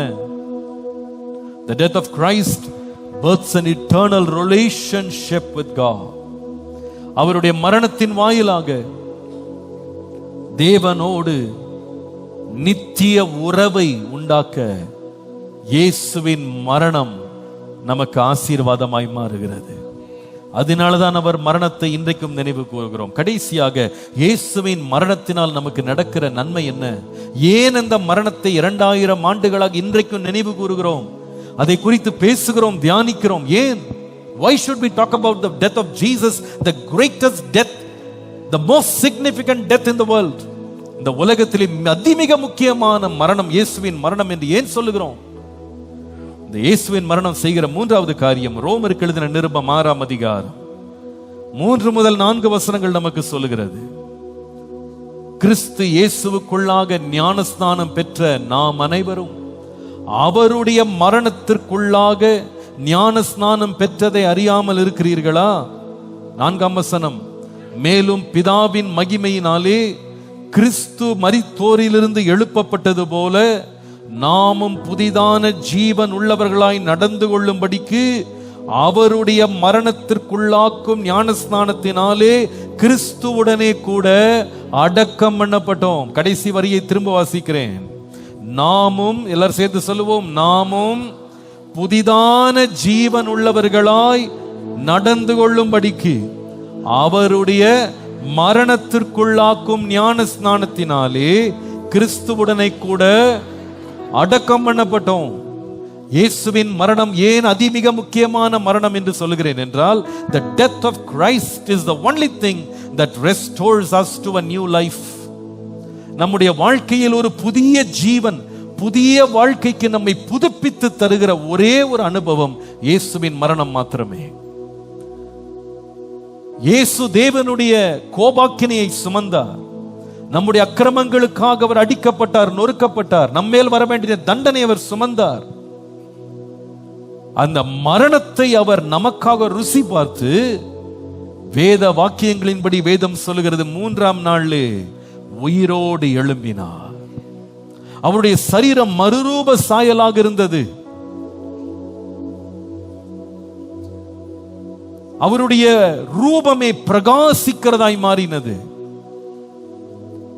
மரித்த கிறிஸ்து இனி மரிப்பதே இல்லை. உயிரோடு எழுந்த கிறிஸ்து இனி ஒருபோதும் மரிப்பதே. அவருடைய இடம் இப்பொழுது கல்லறையில இல்லை. அவர் என்றென்றும் பரலோகத்திலே நமக்காக பிதாவுக்கு முன்பாக பரிந்து பேசிக் கொண்டிருக்கிறார். ஆம், அந்த இயேசுவை விசுவாசிக்கிறவர்களுக்கு, இயேசுவை ஏற்றுக்கொள்ளுகிறவர்களுக்கு, இயேசுவோடு ஞானஸ்நானத்தின் வாயிலாக உடன்படிக்கை செய்கிறவர்களுக்கு நடக்கும் நன்மை என்ன? இயேசு எப்படி மரணத்தை தாண்டி புதிய ஜீவனோடு எழுந்து வந்தாரோ அதே போல நமக்கும் புது வாழ்வை கொடுக்க தேவன் வல்லவராயிருக்கிறார். இன்றைக்கு அதை நமக்கு தருவார். ஒருவேளை இன்றைக்கு காலையில் என்னுடைய பிரசங்கத்தை கேட்டுக்கொண்டிருக்கிற யாராவது சொல்லலாம், ஐயா, இந்த பிரசங்கத்தை மாத்திரம் நான் ஒரு 30 வருஷத்துக்கு முன்னால கேட்டிருந்தா, 10 வருஷத்துக்கு முன்னால கேட்டிருந்தா, அப்போமே என் பாவம் கழுவப்பட்டு நான் நல்ல மனுஷனா வாழ்ந்திருப்பேனே. என் வாழ்க்கையில 40 வருஷத்தை வேஸ்ட் பண்ணிட்டேன், 10 வருஷத்தை வேஸ்ட் பண்ணிட்டேன், என் வாலிப பருவத்தை நாசமாக்கிட்டேன், இந்த உலகத்தின் பாவங்களால் கரைபட்டுட்டேன், இனிமே நான் நல்லவனா வாழவே முடியாது. பாவம் செய்கிற மனிதனுக்குள்ளிருந்து நம்பிக்கை எடுக்கப்படுகிறது. பல ஆண்டுகளுக்கு முன்பாக அமெரிக்காவில் உள்ள சிக்காகோ என்று சொல்லப்படுகிற பட்டணத்திலே ஒரு நடந்த உண்மை சம்பவம். அங்கே ஒரு பெரிய நகைக்கடை ஒன்று இருந்தது. பலவிதமான நகைகள் அந்த கடையிலே விற்கப்பட்டது. ஒரு திருடன் அதை கண்ணமிட்டு கொண்டே இருந்தான். இன்றைக்கு அவனால் திருட வேண்டும் என்று சொல்லி ஒரு நாள் அதிக திட்டமிட்டு அந்த கடையை அந்த சொந்தக்காரர் மூடுகிற நேரத்தில் திடீரென்று அந்த மனுஷனை உள்ளே தள்ளி தனக்கு பின்பா கதவை மூடிக்கொண்டான். உள்ளே இப்ப அவனும் அந்த கடைக்காரர் மட்டும்தான். தன்னுடைய கன்னை வெளியெடுத்தான். அவன்கிட்ட சொன்ன, ஏதாவது சத்தம் போட்டு நான் உனக்கு கொண்டு போடுவேன், எல்லா பணத்தையும் என்கிட்ட கொடு என்று சொன்னான். அந்த மனுஷன் பயந்து நடுங்கி பணப்பை அப்படியே அவன் கையில கொடுத்து விட்டான். கொடுத்து விட்டு வேற ஏதாவது பணம் இருக்கான்னு கேட்டான். இவன் நடுங்கிட்டு அந்த கல்லாப்பட்டியில போய் அங்க இருந்த சேஃப்ல வந்து கொஞ்சம் பணம் வைத்திருந்தான். அதை எடுக்கிறதற்காக இவன் குனிந்த பொழுது இந்த திருடன் நினைச்சிட்டான், இவன் கீழே ஒரு அலாம் ஏதாவது அடிச்சு போலீஸை கூப்பிட போறான்னு நினைச்சு அவன் எதிர்பாராத நேரத்துல அவனை நெஞ்சில் அப்படியே சுட்டுட்டான். இந்த மனுஷன் குண்டடிப்பட்டு கீழே விழுந்து ரத்த வெள்ளத்துல துடித்தான். துடிச்சிட்டு கதர்னானா, please don't kill me, somebody help me, என்னை கொன்றாதீங்க, கொன்றாதப்பா, யாராவது என்னை காப்பாத்துங்க. அந்த மனுஷனை பார்த்து சொன்ன, கொன்றாத, என்னை தயவு செய்து உயிரோட காப்பாத்திக்கோ, உனக்கு என்ன வேணாலும் எடுத்துக்கோ, என்ன எனக்கு ஒரு மனைவி 2 பிள்ளைங்க இருக்காங்க, என்ன உயிரோட மட்டும் விட்டுருப்பா, உனக்கு என்ன வேணாலும் எடுத்துக்கோன்னு கெஞ்சினான். ஆனா அவன் கேட்கவே இல்லை. நேரா உள்ள போனான், எல்லா ஷெல்ஃபையும் அடிச்சு உடைச்சான், எல்லா ஜுவல்ஸையும் எடுத்தான், நகை எல்லாவற்றையும் எடுத்து பைக்குள்ள சேர்த்தான். சேர்த்துட்டு திரும்ப வர்றான். வாசல்ல இந்த மனுஷன் ரத்த வெள்ளத்துல எழுந்து எழுந்து வழுக்கி வழுக்கி விழுகிறான். அவனால் நிக்க முடியல. இந்த ரத்த வெள்ளத்துல இருந்து கத்துறானா, என்னை எப்படியாவது காப்பாத்திர, உயிரோட விட்டுரு, உனக்கு என்ன வேணா நான் தந்துடுறேன், நீ எல்லாத்தையும் எடுத்துக்கப்பா, என்ன மட்டும் உயிரோட விட்டுருனா. இவன் கேட்கவே இல்லை. இவன் நினைச்சான், இப்படியே அவனை குற்றுயிரா விட்டா நம்மள போலீஸு காட்டி கொடுத்துருவான்னு சொல்லி திரும்ப வந்து இரக்கமே இல்லாமல் அவன் கன்னை வைத்து திரும்ப திரும்ப திரும்ப திரும்ப அவன் சாகிற வரைக்கும் சுட்டு தள்ளினான். அவனுடைய உயிர் அடங்கின உடனே எல்லாவற்றையும் எடுத்துக்கொண்டு அவன் கடையை விட்டு ஓடி போயிட்டான். எல்லா தடயத்தையும் அழிச்சிட்டு ஓடிட்டான். பல மாதங்களாக போலீஸ் இந்த மரணத்தை கண்டுபிடிக்க முடியாம யார் கொன்றது தேடிக்கொண்டே இருந்தாங்க. வேறு ஒரு மாநிலத்தில் சந்தேகத்தின் அடிப்படையில் இவனை பிடித்தாங்க. பிடித்து இவனை சிறையில் அடைத்து இவனுக்கு மேல் விசாரணை நடந்து கொண்டிருக்கிறது. பல மாதங்களாக விசாரணை நடந்து கொண்டிருக்கிறது. இவனுக்காக வழக்கறிஞர்கள் வந்து வழக்காடுறாங்க. பல மாதங்கள் நடந்த வழக்குக்கு பின்பு ஒரு நாள் அந்த வழக்கறிஞர்கள் எல்லாம் அவனுடைய அறைக்குள்ளே வந்தாங்களாம். அந்த சிறைச்சாலைக்குள்ள வந்து சொன்னாங்களாம், இன்றைக்கு உனக்கு மகிழ்ச்சியான நாள், ஏனென்றால் இன்றைக்கு உனக்கு விடுதலை, உன்மேல எந்த ஒரு குற்றச்சாட்டு நிரூபிக்கப்படவில்லை, ஆகவே இன்றைக்கு உனக்கு விடுதலை கொடுக்க போறாங்க, சந்தோஷமாயிரு என்று சொன்னாங்க. இதை கேட்ட உடனே அந்த மனுஷன் கதறி கதறி அழுதானா. அழுதுட்டு சொன்னானா, என்னை தயவு செய்து தூக்கில மாட்டிருங்க. கேட்டாங்க, ஏன்பா, உனக்கு இவ்வளவு நாள் நாங்க போராடி உன்னை விடுதலை வாங்கி கொடுத்துருக்கோம், உனக்கு ஏன் தூக்க தண்டனை? இன்னைக்கு ஜட்ஜு சொல்ல போறாரு, நீ விடுதலை என்று சொல்ல போறாரு. அவன் கதர்னானா, ஐயோ என்னை தயவு செய்து கொன்றுங்க, என்னால ஒரு நாள் கூட உயிர் வாழ முடியல, ஏன்னா நான் ராத்திரி படுக்கலான்னு கண்ணை மூடுனா அந்த மனுஷன் அந்த ரத்த வெள்ளத்துல விழுந்து விழுந்து எழும்பி என்னை பார்த்து, என்னை கொன்றாத, என்னை கொன்றாத, என்னை உயிரோட விட்டு யாராவது காப்பாத்துங்கன்னு கத்துற சத்தம், அந்த காட்சி என் கண்ணை விட்டு போக மாட்டேங்குது, அந்த சத்தம் என் காதை விட்டு போக மாட்டேங்குது. இரவு பகலாக நான் வந்து இதுல போராடுறேன், நான் தவிக்கிறேன், நான் செய்த குற்றங்கள்ல இருந்து எனக்கு விடுதலை கிடையாது, என்னை கொன்றுங்க கொன்றுங்கன்னு அதர்னானா. அவங்க சொன்னாங்களாம், யாருக்குமே தெரியாதுப்பா, யார்கிட்டயுமே எந்த ஒரு சாட்சியும் இல்ல, நீ இதை பத்தி எல்லாம் கவலைப்படாத, குழப்பாத, நீ தைரியமா வெளியே போ. அவன் சொன்னான், யாரும் பார்க்காம இருக்கலாம், ஆனா என்னால வாழ முடியாது, நான் தவறு செஞ்சவன், இதுல இருந்து விடுபடுறதுக்கு எனக்கு வழியே எனக்கு இல்ல, என்னை கொன்றுங்க கொன்றுங்கன்னு கெஞ்சினாங்க. அவங்க எவ்வளவு சொல்லியும் கேட்காததுனால அன்னைக்கு விடுதலை பெற வேண்டிய ஜட்ஜ்மெண்ட் வர்ற நாள் அன்று அந்த வழக்கறிஞர்கள் நேரா அந்த நீதி அரசர்கிட்ட போய், எங்களோடு இருக்கிற அந்த கைதி சொல்லுகிறான், அவன் தான் கொன்றான், தயவு செய்து அவனுக்கு தூக்கு தண்டனை கொடுத்து விடுங்கள் என்று சொல்லி தவறை ஒத்துக்கொண்டான். அவன் சொன்னபடியே தூக்கு தண்டனை கொடுக்கப்பட்டது. நான் ஏன் இந்த சம்பவத்தை சொன்னேன் தெரியுமா? ஒரு மனிதன் பாவம் செய்த பிறகு அவன் திரும்பவும் அதிலிருந்து மீண்டு திரும்பவும் அவன் நல்ல வாழ்க்கை வாழ முடியும் என்ற நம்பிக்கை அவனுக்கு முற்றிலும் அற்று போகிறது. ஏனென்றால் பாவம் நமக்குள்ளே உள்ளே வரும்போது தேனை போல உள்ளே வரும், மிகுந்த கவர்ச்சியாக உள்ளே வரும், உள்ளே வந்து நமக்குள்ளே குடியேறி விடுமானால் பின்பு நம்மை பலவிதமான ரோகங்களுக்கு ஆக்கிவிடும். நம்முடைய மனசாட்சியை கெடுத்து, நிம்மதியை கெடுத்து, சமாதானத்தை கெடுத்து, நம்முடைய வருங்காலத்தை பற்றிய எண்ணங்களை கெடுத்து, நம்முடைய வாழ்க்கையில் நம்பிக்கையை குலைத்து, இனிமேல் நீ வாழ தகுதியற்றவன் என்று சொல்லுகிற நிலைக்கு உன்னை ஒருவனை தள்ளிவிடும். அதுதான் பாவத்தினுடைய கொடுமையான ஒரு நிலை. பாவம் செய்கிற ஒரு மனுஷன் இனி நான் புதிதாக மாற முடியும் என்று நம்புவதற்கு உனக்கு வாய்ப்பே இல்லாமல் இருக்கிறது. அவன் தான் செய்த குற்றங்களால், குற்ற மனசாட்சியினால் பாதிக்கப்பட்டே தன் வாழ்க்கையை அழிக்கிறதுக்கு தீர்மானம் எடுக்கிறான். இதுதான் பாவத்தினுடைய விளைவு. அவனை தன்னால் பாவத்திலிருந்து விடுவித்துக் கொள்ள முடியாத ஒரு பெரிய அகட்டிலே அவன் சிக்கிக் கொள்ளுகிறான். பெரிய ஒரு பிரச்சனையில் சிக்கிக் கொள்ளுகிறான். அது அவனை விடுவிக்க யாரால முடியாது. ஆனால் வேதம் சொல்லுகிறது, நாம் புதிதான ஜீவன் உள்ளவர்களாய் நடந்து கொள்ளும்படிக்கு அவருடைய மரணத்திற்குள்ளாக்கும் ஞான ஸ்நானத்தினாலே கிறிஸ்துவுடனே கூட அடக்கம் பண்ணப்பட்டிருக்கிறோம். இயேசுவின் மரணம், அந்த மரணத்தை அடையாளப்படுத்தும் ஞான ஸ்நானத்திற்கு இயேசுவின் மேல் விசுவாசம் வைத்து தன்னை அர்ப்பணிக்கிறவனுக்கு கர்த்தர் என்ன கொடுக்கிறார் தெரியுமா? பழைய வாழ்க்கையிலிருந்து விடுதலையை கொடுத்து புதிய ஜீவனோடு நடந்து கொள்ளும்படி கர்த்தர் அவனுக்கு கிருபை தருகிறார். இயேசு கிறிஸ்துவின் மரணத்தினாலே நமக்கு வந்த மூன்றாவது மிக முக்கியமான நன்மை புதிய வாழ்வு. அவர் மரித்து புதிய ஜீவனோடு உயிரோடு எழுந்தது போல இன்றைக்கு அவரை விசுவாசிக்கிற நமக்கும் புது வாழ்வை கொடுக்க தேவன் வல்லவராய் இருக்கிறார். நம்மையும் உயிர் பெற செய்ய வல்லவராய் இருக்கிறார். நாம் பழைய வாழ்க்கை வாழ வேண்டிய அவசியம் இல்லை. பழைய துர்குணத்தில் வாழ வேண்டிய அவசியம் இல்லை. பழைய கேட்டிலே வாழ வேண்டிய அவசியம் இல்லை. நம்முடைய மனசாட்சியின் வாதனையிலே நாம் வாதிக்கப்பட வேண்டிய அவசியம் இல்லை. ஏனென்றால் இயேசு கிறிஸ்துவின் ரத்தம் சகல பாவங்களை நீக்கி நம்மை சுத்திகரிக்க வல்லதாய் இருக்கிறது. ஒருவன் கிறிஸ்துவுக்குள்ளே இருந்தால் அவன் புதிய சிருஷ்டியாய் இருக்கிறான். பழையவைகள் எல்லாம் ஒளிந்து போயின, எல்லாம் புதிதாயின.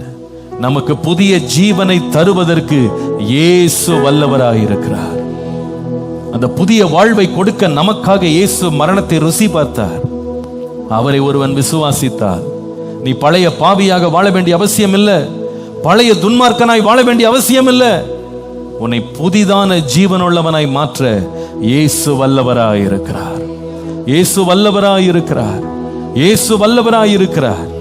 இந்த உலகத்தில் மாத்திரமல்ல, இந்த உலகத்தில் நீ மரணத்தை சந்திக்கும் போது அவரோடு என்றென்றும் பரலோகத்திலே வாழ்வதற்கும் அவர் பாக்கியத்தை தர உண்மை உள்ளவராய் இருக்கிறார். ஹல்லேலூயா, ஹல்லேலூயா, ஹல்லேலூயா. பல ஆண்டுகளுக்கு முன்பாக என்னுடைய தகப்பனார்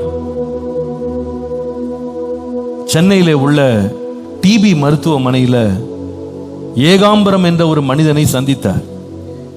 அவர் இயேசுவை பற்றி அறியாதவர், தன்னுடைய வாழ்க்கை பல பாவங்களால் கெடுத்து கொண்ட ஒரு மனிதன் இப்பொழுது டிபி வியாதியில சிக்கி கொண்டார். என்னுடைய தகப்பனார் வாலிப வயதில் அவரை போய் ஒரு இளம் ஊழியனாக சந்தித்து இயேசுவின் அன்பை குறித்து அவருக்கு சொன்னார். இயேசு கொடுக்கிற பாவ மன்னிப்பை குறித்து அவருக்கு பேசினார். அந்த மனிதன் அந்த அன்பை கேட்டு மனமுருகி இயேசுவை தன் வாழ்க்கையில ஏற்றுக்கொண்டான். அந்த இயேசு எனக்கு வேண்டும், அந்த இயேசு என் பாவத்தை மன்னிக்க வேண்டும் என்று தன் பாவங்களை அறிக்கையிட்டு இயேசுவை ஏற்றுக்கொண்டு ஞானஸ்தானம் பெற்றான். ஒரு சில மாதங்கள் தொடர்ந்து அவனுடைய டிபி வியாதியிலே கொடுமையான பாடை சகித்து கொண்டிருந்தான். அப்பா அடிக்கடி அவனை போய் விசிட் பண்ணி ஹாஸ்பிட்டலில் பார்த்து வருவாங்க. ஒரு நாள் அந்த ஆஸ்பத்திரியிலிருந்து அப்பா இருந்த ஆலயத்திற்கு ஃபோன் வந்தது. ஏகாம்பரம் ரொம்ப சீரியஸான கண்டிஷன்ல இருக்கிறாரு, நீங்க வந்து அவரை உடனே பார்க்கணும்னு விரும்புறாருன்னு. அப்பா உடனே கிளம்பி அந்த ஆஸ்பத்திரிக்கு போனாங்க. அந்த கவர்மெண்ட் ஹாஸ்பிட்டலில் டிபி வார்டில் அந்த மனுஷன் வந்து உயிருக்காக போராடி கொண்டிருக்கிறான். அவனுடைய மூச்சு மேலும் கீழே இழுத்துட்டு இருக்கு. ஆளை பார்த்த உடனே தெரிஞ்சிருச்சுன்னா ஒரு சில நிமிஷங்கள்ல இந்த மனுஷன் மரிச்சிருவான் என்று சொல்லி தெரிஞ்சிருச்சு. அப்பா பக்கத்தில் போய் உட்கார்ந்தார். அவருக்கு ஆறுதலாக ஒரு ஜெபம் பண்ணினார். ஜெபம் பண்ணிட்டு அவரை பார்த்து கேட்டாராம், ஏகாம்பரம், நீ இந்த உலகத்தில் பல பாவங்களை செய்து பல அக்கிரமங்களை செய்து கடவுளுக்கு பிரியமில்லாத வாழ்க்கை நீ வாழ்ந்தாய். ஆனால் உன் வாழ்க்கையின் கடைசி நாட்களிலே ஆகிலும் இயேசுவின் அன்பை குறித்து நீ கேள்விப்பட்டு அவர் கொடுக்கிற மன்னிப்பை நீ பெற்று இன்றைக்கு உன் வாழ்க்கை முடிய போது. இயேசுவை ஏற்றுக்கொண்டதற்காக நீ மனம் வருந்துகிறாயா என்று கேட்டார். இயேசுவை ஏத்துக்கிட்டேனேன்னு உனக்கு கஷ்டமா இருக்கான்னு கேட்டாராம். அந்த மனுஷன் அந்த மூச்சு வாங்கிட்டு இருக்கும் போது எங்க அப்பாவை பார்த்து சொன்னானா, ஐயோ அதை மட்டும் சொல்லாதீங்க, அந்த இயேசு மட்டும் என் வாழ்க்கையில் இல்லைனா இன்றைக்கு நான் இப்படி மறிக்க மாட்டேன். இங்க பாருங்க ஐயா, அங்க பாருங்க ஐயா, தேவ தூதர்கள் வந்திருக்காங்க பாருங்க, என்னை கூட்டு போறதுக்கு வந்திருக்காங்க. அங்க பாருங்க, தேவ தூதர்கள் என்னை அழைத்து கொண்டு போக வந்திருக்கிறாங்க, அங்க பாருங்க பாருங்கன்னு சொன்னா அப்படியே கண்களை மூடிட்டான்.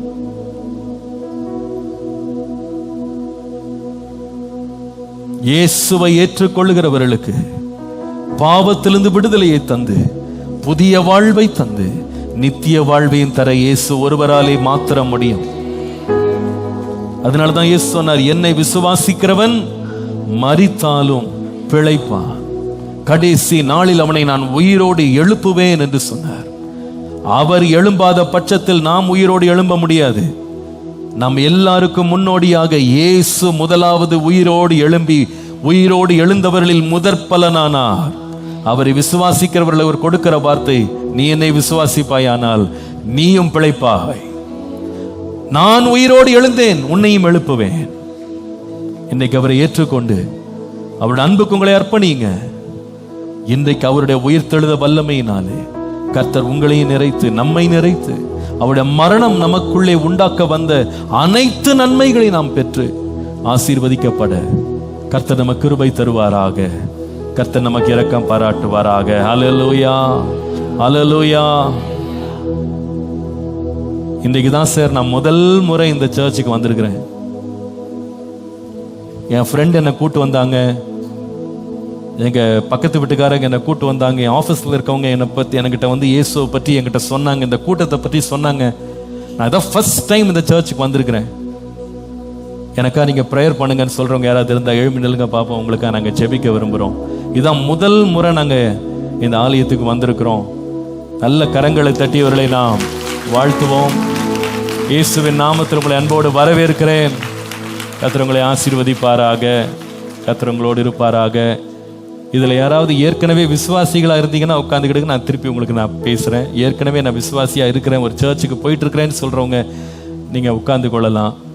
இதுதான் ஃபர்ஸ்ட் டைம் நான் சர்ச்சுக்கு வந்திருக்கேன் சார். எனக்கு இயேசுவை பற்றிலாம் ஒன்றுமே தெரியாது. நான் இயேசுவை ஏற்றுக்கொண்ட ஒரு பிள்ளை இல்லை, நான் கிறிஸ்தவனும் கிடையாது. ஆனால் நான் இன்றைக்கி தான் முதல் முறை ஆண்டவரை ஏற்றுக்கொள்றதுக்கு நான் இன்றைக்கி தான் ஃபர்ஸ்ட் டைம் நான் சர்ச்சுக்கு வந்திருக்கிறேன் அப்படின்றவங்க ரொம்ப ரொம்ப சந்தோஷம். இயேசுவின் நாமத்தில் உங்களை வாழ்த்துகிறோம்.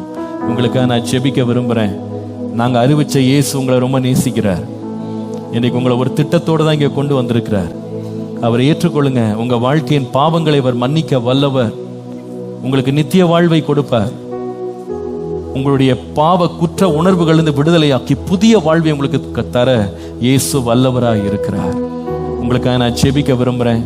இந்த ஜெபம் முடிந்த பிறகு நீங்கள் அப்படியே கொஞ்சம் வெளியே போனீங்கன்னா உங்களுக்காக ஊழியர்கள் காத்திருப்பாங்க, உங்களோட பேசுறதுக்கு, உங்களை கர்த்தருக்குள்ள நடத்துறதுக்கு அவங்க காத்திருப்பாங்க. கர்த்தர் உங்களை ஆசீர்வதிப்பாராக. இது வரைக்கும் நான் இயேசுவை ஏற்றுக்கொள்ளலை சார், இயேசுவோட அன்பை நான் அங்கீகரிக்கலை, இன்றைக்கு நான் ஏற்றுக்கொள்ள விரும்புகிறேன், அந்த அன்புக்கு நான் என்னை அர்ப்பணிக்க விரும்புகிறேன், இயேசு என் உள்ளத்தில் வரணும், என் பாவத்தை மன்னிக்கணும், நான் ஆண்டவருக்காக இன்று முதல் வாழ விரும்புகிறேன்னு சொல்கிறவங்க யாராக இருந்தால் கூட எழுந்து நில்லுங்க. இன்றைக்கு நான் இயேசுவை ஏற்றுக்கொள்ள விரும்புகிறேன். இயேசுவின் மரணத்தை குறித்து நான் கேள்விப்பட்டேன். அந்த மரணத்தினால எனக்கு வருகிற நித்திய வாழ்வை குறித்து கர்த்தர் எனக்கு இன்னைக்கு பேசி இருக்கிறார். என் லைஃப்பை நான் கர்த்தருக்கு ஒப்பு கொடுக்குறேன் அப்படின்னு சொல்றவங்க யாராவது இருந்தா கூட எழுந்து நில்லுங்க. உங்களுக்காக நான் ஜெபிக்க விரும்புறேன். யாரும் எழுந்து போகாதீங்க, கொஞ்ச நேரம் அமைதியா இருங்க. யாரும் எழுந்து போகாதீங்க, அமைதியா இருங்க. எல்லாரும் நம்ம ஜெபம் பண்ண போறோம். கண்களை மூடி இந்த பிள்ளைகளுக்காக நம்ம ஜெபம் பண்ணுவோம். எல்லாரும் கண்களை மூடி ஜெபம் பண்ணுவோம். இவர்களை விதமாய் அந்தகார இருளிலிருந்து ஆச்சரியமான ஒளியினிடத்தில் கொண்டு வந்த தேவனுக்கு நன்றி சொல்லுவோம். கர்த்தர் அவர்களுக்கு பாராட்டின தயவு பெரியது. அப்படியே ஒரு நிமிஷம் கண்களை மூடுப்பா, அப்படி நம்ம ஜெபம் பண்ணுவோம். இயேசுவே, இங்க நின்று கொண்டிருக்கிற ஒவ்வொரு சகோதரனுக்காக சகோதரிக்காக நான் ஜெபிக்கிறேன். இவ்விதமாக தேவனை அறியாத ஒரு நிலையில் பாவத்தின் அந்தகாரத்தில் இருந்து ஆச்சரியமான ஒளியின் தேவ பிரசன்னத்திற்கு இந்த பிள்ளைகளை கொண்டு வந்ததற்காய் நன்றி. கர்த்தருடைய ஆவியானவர் எந்த நோக்கத்தோடு இந்த ஆலயத்திற்குள் இந்த பிள்ளைகளை காலில் எடுத்து வைக்க உதவி செய்தீரோ அந்த நோக்கத்தை வாழ்க்கையில நிறைவேற்றும். இயேசுவே, உம்மை அறிகிறதினால் உண்டாகிற ஆசீர்வாதம், உம்மை அறிகிறதினால் உண்டாகிற நன்மை, உம்மை அறிகிறதினால் உண்டாகிற நித்திய ஜீவன், பாவ மன்னிப்பு உம்முடைய பிள்ளைகளுக்கு தந்து உம்மை இரட்சகராய் ஏற்றுக்கொள்ள இந்த நாள் முதல் உம்மோடு பயணிக்க உம்முடைய பிள்ளைகளுக்கு கிருபை தருவீராக, இரக்கம் பாராட்டுவீராக. நாங்களும் அவர்களை விசாரிக்க, ஆண்டவரே அவர்களோடு பேச, அவர்களை கர்த்தரண்டை இன்னும் அதிகமாய் நடத்த கிருபை தாரும், வழி நடத்தும். இயேசுவின் நாமத்தில் பிதாவே, ஆமென், ஆமென். நிக்கிறவங்க மாத்திரம் அப்படியே எழுந்து பின்னால போயிருங்க. பிரதர் ஜோயல் அங்க நிக்கிறாங்க பாருங்க, அவங்களோட கொஞ்ச நேரம் பேசுவாங்க. அவங்க வந்தவங்களை கொஞ்சம் போங்க தம்பி, ஒன்றும் பயப்படாதீங்க, போயிட்டு வாங்க. எனது ஆராதனை முடிஞ்சிருச்சு, அடுத்த திருவிருந்து ஆராதனை தான். அம்மா நீங்க உங்க பைபிள் எது இருந்தாலும் எடுத்துட்டு, பிரதர் ஜோயல் அங்க நிக்கிறாங்க, நீங்க அங்க வெளியே போனீங்கன்னா வாலண்டியர்ஸ் கைட் பண்ணுங்க, கொஞ்சம் அவங்கள அப்படியே கூட்டு போய் அவங்களோட பேசுங்க. பிரதர் ஜோயல் கொஞ்ச நேரம் அவங்களோட பேசுவாங்க. கர்த்தர் இந்த ஆண்டு பெரிய அறுவடை நமக்கு வச்சிருக்கிறார், நான் நம்புறேன். எத்தனை பேர் விசுவாசிக்கிறீங்க அதை? ஹல்லேலூயா. இப்படி ஆத்துமாக்கள் உள்ள வர்றது எவ்வளவு பெரிய சந்தோஷம் எனக்கு. இங்க இருக்கிற பல ஆயிரம் பேரை விட இதை கைவிட்டு எண்ணக்கூடிய மக்கள் வர்றாங்க பாருங்க, எனக்கு அது கொடுக்கிற சந்தோஷம் கொஞ்சம் அல்ல. நான் அடுத்த ஆராதனையில பெரிய ஒரு அறுவடைக்காக நான் எதிர்பார்த்து ஜெபம் பண்ணிட்டு இருக்கேன். நான் அதை சந்திக்கிறதுக்கு நான் எவ்வளவு போராட்டம் சந்திக்கிறேன் எனக்கு தெரியுது. எனக்கு ஆவிக்குரிய வாழ்க்கையில இந்த மாதிரி ஒரு முயற்சி எடுக்கும் போது எப்படியெல்லாம் என்னை என் லைஃபை சோர்வுற பண்றதுக்கு, என்னை தளர்ந்து போக பண்றதுக்கு இந்த ஒரு வாரமா பிசாசு என்கிட்ட போடுற போராட்டத்தை நான் உணர்றேன். அப்ப எனக்கு தெரியுது கர்த்தர் ஏதோ ஒரு நன்மையை வச்சிருக்கிறாரு. ஹல்லேலூயா. நான் நிச்சயமா சொல்ல முடியும், இன்றைக்குள்ள செய்தி எடுக்கிறதுக்கு நான் எவ்வளவு கஷ்டப்பட்டேன்னு கர்த்தருக்கு மட்டும் தான் அறிவார். இது லேசுப்பட்ட காரியமா இல்லை. நான் காலைல வீட்டுல இருந்து கிளம்பும்போது சொன்னேன், எனக்கு என்ன பேசணும்னு கூட தெரியல. அந்த மாதிரி அவ்வளோ ஒரு நெருக்கத்துல நான் வந்திருக்கேன் இன்னைக்கு. அப்படி ஒரு விதமான ஒரு நெருக்கத்துல. ஆனா நிச்சயமா தெரியும், நம்ம ரொம்ப ஜெபம் பண்ணியிருக்கோம், நம்ம பிரயாசப்படுறோம், கர்த்தருடைய வார்த்தையின்படியே நம்ம போய் விதைக்கிறோம். ஆச்சரியமா இருக்குங்க, உண்மையா ஆச்சரியமா இருக்கு. அந்த 70 வீடுகள் என்று நான் சொன்னேன், கர்த்தருடைய நடத்தல சொல்லிட்டேன். சர்ச்சில் சொல்லி முடிச்சுட்டு வீட்டுக்கு போயிட்டு யோசித்தேன், 70 பேர் யார் கூப்பிடுவா, எப்படி நடக்கும் 70 கூட்டம், எப்படி நடக்கும் 40 நாள் கூட இல்லை, எப்படி நடக்கும், எப்படி நடக்கும்? இதே கேள்விதான். பரீட்சை நேரம் எப்படி நடக்கும்? என்ன தைரியத்துல போய் சொல்லிட்டோம். 70 40 குறைச்சிருக்கலாமே, 40 வீடுன்னு சொல்லியிருந்தா நல்லா இருந்திருக்குமே. தப்பா நம்ம என்ன பண்ணிட்டோம், அறிவிச்சிட்டோம். அதே போல சொன்னது போல சபையில முதல் முறை அறிவிச்சு 2 வாரத்துல 20 பேர் தான் பேர் கொடுத்தாங்க. எனக்கு ஆண்டவா, நம்ம 70ன்னு அறிவிச்சுட்டு 20 தான் வந்தாங்கன்னு சொன்னா எவ்வளவு கஷ்டமா இருக்கும். இப்படி வேண்டாம் ஆண்டவரே, நீங்க எப்படியாவது ஒரு வழியை தரங்க. கடந்த வாரம் ஜோயல் என்கிட்ட சொன்னாங்க, அண்ணே 68 பேர் இது வரைக்கும் கூட்டம் நடத்திட்டாங்க, கூட்டத்துக்கு ஒப்பு கொடுத்துட்டாங்க, தங்க வீட்டை திறந்துட்டாங்க அப்படின்னா. இன்னும் 2 பேர் தான் வேணும், இன்னும் 2 பேர் இருந்தா 70 ஆயிடும். சரி ஜெபம் பண்ணுவோம், கர்த்தர் நடத்துவார், சொன்னதை கர்த்தர் செய்வார். கர்த்தருக்கு மகிமையா சொல்லுகிறேன், இந்த நாளோடு சரியாக 70 வீடுகளில் கூட்டம் நடக்க கர்த்தர் உதவி கரெக்டா இன்னையோட 70 ஆண்டு கருவையாக ரீச் பண்ண கர்த்தர் உதவி செய்தார். வீடுகள் தோறும் போய் சுவிசேஷத்தை அறிவித்து அநேக மக்களை கர்த்தருடைய அன்பை பற்றி அறிவிக்க கர்த்தர் நமக்கு பெரிய கிருபை இந்த ஆண்டு கொடுத்திருக்கிறார். 100கணக்கான குடும்பங்களை சந்திக்க உதவி செய்திருக்கிறார். அதுல எத்தனை பேர் இன்றைக்கு வருவாங்கன்னு தெரியல, அதற்காக பெருமுயற்சி எடுத்திருக்கிறோம். கர்த்தர் இதை வாய்க்க பண்ணுவாராக. ஹல்லேலூயா. கர்த்தர் நல்லவர். நாம் இப்பொழுது ஒரு பாடலை பாட போகிறோம். ஒவ்வொரு ஆண்டும் குட் ஃப்ரைடே அன்று நாம் ஒரு சிறப்பு காணிக்கையை நம்முடைய புதிய ஆலயத்தின் கட்டுமான பணிக்காக நாம் சவதரிப்பது வழக்கம். இன்றைக்கும் நாம் சவதரிக்கலாம்.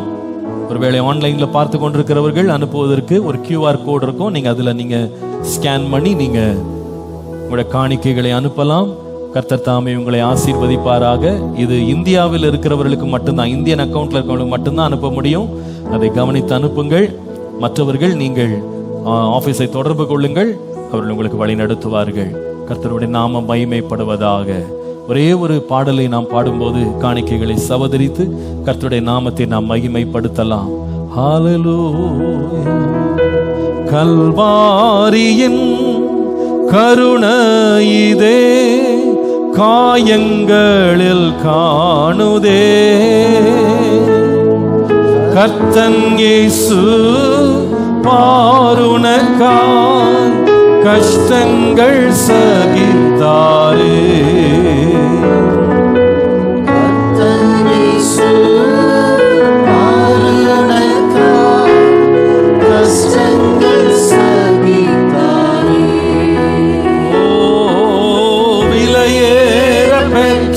திருரத்தமே அவர் விலாவரியாய்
ஹalleluya, ஹalleluya.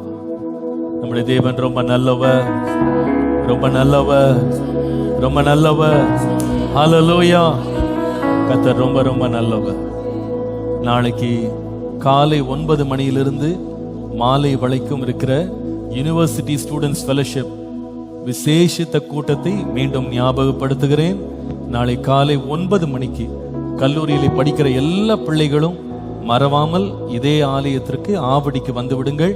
அது காலையில் உங்களுக்கு மிகுந்த பிரயோஜனமாயிருக்கும். அதே போல 12th ஸ்டாண்டர்ட் படிக்கிறவங்களோ அல்லது 12th எழுதி முடித்த பிள்ளைங்க கூட நீங்க வந்து பார்ட்டிசிபேட் பண்ணலாம்.